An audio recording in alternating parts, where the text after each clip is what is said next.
right.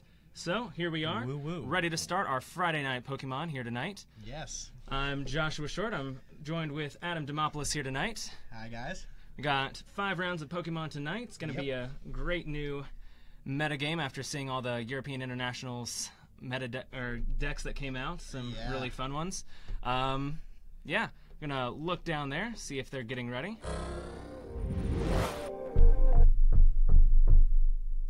And here we go. Looks like they have started. All right, let's see. I know James likes to play some really janky stuff. Like stuff that's great. Homebrews are the best. Man after my own heart. He plays some very crazy things. I'm not quite sure what Tomas is playing yet, but we're going to see what he's got in store. He's done pretty well in some League Cups recently, playing some Metagross, some metal decks. And it looks like he's sticking with those metal decks. Nice. Starting off with a Beldum. All right. So now, what's the main strategy of a metal deck? So, for this one, I'm assuming he's... Well, I'll hold off from going into too much detail. He's most likely playing a Metagross, which is a very bulky, tanky thing, and you can use its ability, get energy from the discard pile, throw it onto your active, and hit hard very quickly, and just rotate out. Okay, that's nice. So we're going to see. All right, he started off with his Ultra Ball. James starting off the game with his Alakazam, which is a very interesting choice. Yeah, I remember when I first started playing, Alakazam was like one of the first that I actually saw play with. Build a small deck with that. Him and Mewtwo. I mean, him and Mew. Yeah, Mew. Oh. Cool card.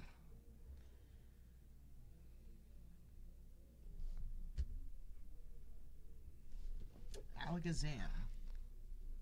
So he's a fun one. That one you have... So when you play Mega Alakazam to evolve him, you can put 2 damage counters on your opponent's active Pokemon and 3 damage counters on one of the benched Pokemon. So this deck is all about kind of spreading the damage everywhere. And slowly taking out the opponent's Pokemon one by one. Right. Yes. Or just kind of spreading it everywhere and just like hitting all those little tiny... Yeah. One by one. Boop, boop, boop. And I can't really tell what that is. It looks like Necrozma? Necrozma? Alakazam. He is going through that pretty quickly. Yeah. Seems like he's got a really good setup ready to go. Yeah, he's got some quick momentum starting out on Dorsey's side of the field. Oh, and he has to read it because nobody... That was back in Fates Collide, so that was even before the Sun and Moon set. So these are like the last legs of the Mega EXs and everything. Okay. So these are on their way out. On the next rotation, we won't have any more people are EXs likely. People still have to reread and keep up with them. Oh, yeah. Like, oh, I thought these were gone. Because this guy never really saw a huge meta presence. Okay. All right, so he's laid down the letter. He's going to get 2 energies. Probably going to use them to discard or attach, maybe discard one as an Ultra Ball fodder so that when he gets the Metagross out, he can load it back on. Because looks like there is an Ultra Ball in there. Yep, there it is. Yep, he is definitely playing Metagross. All right. We can confirm. Retyping. We can statically claim that he is playing Metagross. With an exclamation point. He has done historically very well with this deck, so... Before the matches started, James was... He was like, oh, the world's not ready for this next level meta deck, this Alakazam, this Mega Alakazam EX. And I told him, well, you never know. Like, maybe you'll start off. He's like, I don't think I'll make it to the top tables. It's like, well, you never know. You might end up there for round 1. And lo and behold, he's showing off to the world his creation. Yeah, it's really great with, especially deck building in general, when you have something that you really want to get out there and you want people to see it because it's something fun for you to play. Oh yeah. And then when you finally get the chance to, well, let's say stream it live, that's a great thing. It's your creation. Yeah, and you get to play it and you get to see it do well, maybe. Yeah, yeah. It's always a great feeling. I know. Oh, I know the feeling. Yes. Although it's always a very hateful feeling when you like play a deck you've created and you play my it, gosh. and then somebody else Or does it on a mirror stream decks. and claims to have had that deck before. I'm not bitter. He's not bitter, people. He's not bitter at all. All right, let's see. We're looking at a quick start in this game. Yeah, he's got a very good setup out there. He's got that Vulpix. So Vulpix, the Alolan Vulpix, it has a very nice attack. It costs nothing to attack, and you get to search your deck for, I believe it's any 2 Pokemon you want. And you just reveal them, put them into your hand, so that's a really good setup. Search your deck for up to 2 Pokemon, reveal them, and put them into your hand, then shuffle your deck. So it's a nice, what I like to call tutor cards, which allows you to go into the deck and search for, well, multiple things depending on what the card says. Is that your own little term, or is that like a magic term? No, that's okay. An actual, I think that's an actual term in most card games, most strategy card games. But it's really great because, yes, I've been known to be more in the Magic world, but I have always had a love for Pokemon, all things Pokemon. Oh, that he has. Oh. All right, looking at this, James. Oh, he's got the Spirit Link. So Spirit Link lets you, so whenever you evolve into a Mega, your turn ends. But if the Pokemon has a Spirit Link attached, your turn does not end. Oh, really? Oh, right. So it's a very good.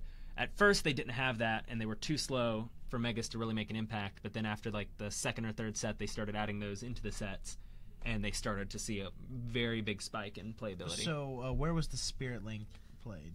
So right there. It's attached as a Pokemon tool card. Okay. Which you can attach. Some have different, some special abilities that let you attach more than one, but you can attach one tool card to a Pokemon and get its given effect. Okay, so the Spirit Link allows you to keep your turn going? Yes. So normally, if you would have played Mega Alakazam, any Megas end your turn whenever you evolve into them. But so like if you have that attached, it does not. So you get to keep going after evolving. Correct, okay. and then you can end your turn by attacking, passing, whatever way you choose. Continuation of turn. Like it. Now, with dropping all the little energies everywhere, the Mega Alakazam has a really juicy attack. For only 2 energies, it does 10 base damage, but for every damage counter, so every 10 damage on the opponent's Pokemon, it does 30. Oh, so... So, see that Beldum back there in the back? Yeah. It has 3 damage counters on it. So now... Oh, that's going to be 90 damage? Plus the base 10, so it'd do 100 damage if it already has 3. Which in a... And what is the base health of... Oh, it looks like he's got Solgaleo out. Now... Well, Metagross, the base for Metagross is 250, which is ridiculously strong. Alright, so now how... Is he playing all of those energy right there at the same time? No. So, how it works, it's got an ability... Or an attack. It's called Soul Burst GX. So, this is actually new. About Sun and Moon, they introduced a new concept called the GX attack, which came in with the Pokemon GX. Fittingly. Makes sense. And it's kind of like the Z moves in the Pokemon games now, where you can use it once per battle. And it's usually a pretty strong attack or a really strong effect. Solgaleo's is Soul Burst GX, where you can search your deck for up to 5 energy cards and attach them to your Pokemon in any way you want. So what he did, he attached 2 of those extra ones to the Solgaleo, and it looks like 1 to Beldum. Is there 1 on that Tapu Lele? It looks like it. So now next turn, he can easily do Sunsteel Strike for 230. Which is a big hit. Oh, yes. And currently he can only attack what's up front, not on the Correct, bench. yeah. Okay. Again, reiterating to our fans, I am a fresh Pokemon player. Always have cared. But, you know. Showing him the ropes. It's a good dynamic, especially for those of you that are trying to pick up the game. Yeah. Get to learn along with Adam tonight. Yeah, it's great to have someone that, like, especially on a live stream, that you can relate to. You can relate to, and everyone who plays strategy card games, you always have a basic knowledge of the 7 cards and some kind of discard pile, and yeah, he's got the basics down. He knows all about Professor Sycamore, Ultra Balls. He knows the basics. These new meta decks that are coming out, or these weird janky decks that James and myself like to play, are kind of out there for a loop. But some of these, it's good because some people watching the stream, they're watching to learn. They're so fun. Like, meta decks are very, very much fun to play because they're powerful. They're powerful. They win. They're what's in. They win a lot. Yeah, it's easy to good response. You get a good response out of them. But the janky decks, those are just, that's the love of the deck maker, and that's the love of the being able to throw some spice in there that people don't usually get to see in these tournaments.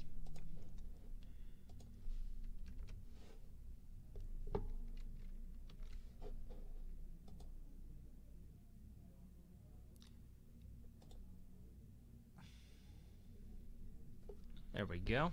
All right, we have a current... We have to reflect the timer on that. Yeah, time remaining. It's not 48 minutes. It's 17. Not 48, frozen with a couple seconds. See, here at Four Horsemen, time doesn't exist. It's a beautiful moment that exists forever. We're in a different dimension. All right. Okay. So what has just happened here? He's evolved. So he probably attached that psychic energy, and that Eevee has a special ability that allows it to evolve into the type evolution as the energy attached. So it gets to evolve into Espeon GX, which is a fun little card. It does, for a 1 energy, it can do Psybeam for 30, you're now confused, or Psychic for 3 energies, does 60 base, and it does 30 damage times the amount of energy attached to your opponent's active Pokemon. So for these big ones that have a lot of energy, it can do a lot for So the opponent's bang for the Pokemon that has the energy on it, he gets how much for each? So it does 60 damage base plus 30 for each energy on there. Ooh, that is... But he kind of used it just as a knockout. So that Soul Burst we were talking about, 230, just pulled it up, knocked it out. All 200 of the HP gone. That is a tough hit. Yeah, and the fun thing about the Metagross deck, if he can get those Metagross out, which, I don't know, he's got to get the ball rolling, is you can attach using the Geotech system, I believe is the name of the ability, and it allows you to attach those energy to the active. Okay. So Geotech.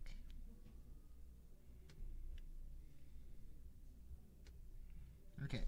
Yeah. So the Geotech stream says, once during your turn, before you attack, you may attach a Psychic or a Steel. Okay. From your discard pile to your active Pokemon. So the ideal situation is to have 2 of those. Either one is active and you're attacking with it, or you have 2 of them on your bench. You load up 2 from the discard pile, and then you attach for a turn, and you have 3 in 1 turn. Easy damage right there. Yeah, that sounds like some quick damage apply. Yeah, especially the main thing to do with the Metagross, just a pure Metagross deck, is to load it up with the 3, because after you use the Giga Hammer attack for 150, the Pokemon can't use that attack on the next turn.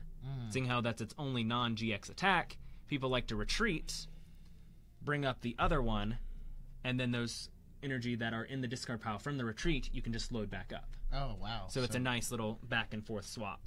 And there's a lot of max potions run in this deck that just heal everything at the expense of getting rid of the energy. But if you haven't used the ability yet, you load it back up. So there he uses the rare candy, jumps straight from Beldum up to Metagross. So he's got 1. So he's getting there, but... And the idea here is to, pile up on Metagross as much as possible? Yes. He most likely runs max potions, though. So if he plays down a max potion, all that damage is gone. But from the look of the kind of running, that Solgaleo might get knocked out if he can bring it back up again. So he's going to have to try to knock out that Soul. Yeah. Okay. Let's see. All right, over to James. He couldn't really do anything. He used the Geotech system, loaded up an energy onto Metagross. He's just going to try and take this hit. And I believe that Pokemon up there is Necrozma GX. Can't really tell. It looks like him. It prevents all damage done, ability, by just colorless Pokemon. He doesn't have any, so that's not really a big thing here. But it has an attack called Prismatic Burst, where 10 base discards all the psychic energy attached to it, and it does 60 more damage for each one you discard that way. And it needs 3 base for it, so that's an automatic 190. So if he loads that up in the background, but what a lot of people like to do is load up a double colorless, like James has right there, and so that way he only has to discard the psychic.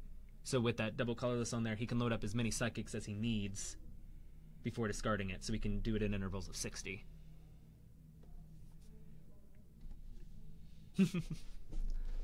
I don't know if it'll come to that, but like say, so it takes 3 energy to use Prismatic Burst. Okay. And so it does 10 base, but then if you discard, you have to discard all the psychic energy attached to it, and you discard 6, or you do 60 damage for each psychic energy discarded. Okay, and how much does he have attached? Right? So right now he has 3 energy attached. He has a double colorless and 1 psychic. So if he has enough to attack, but he only has to discard the psychic. He doesn't discard the double colorless.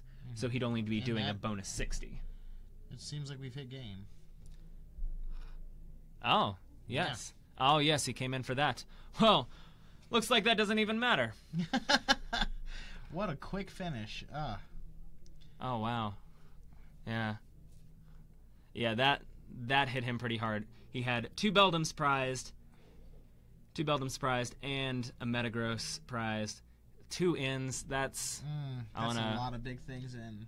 And a Metang. That was not a good prize setup for Tomas. Yeah. So what I'm looking at in being a rookie in this game, so you can either get pretty turned over by your prize cards. Oh yes, I remember it was a regionals or a nationals. I believe it was a nationals or something, and it was a Decidueye deck, and I had actually played it myself. I'm gonna bring us back into the booth now. He had, so you can play up to 4 per usual, just like Magic of any Pokemon. Well, the basic form of Decidueye is Rowlet. He had 3 of his 4 Rowlets prized.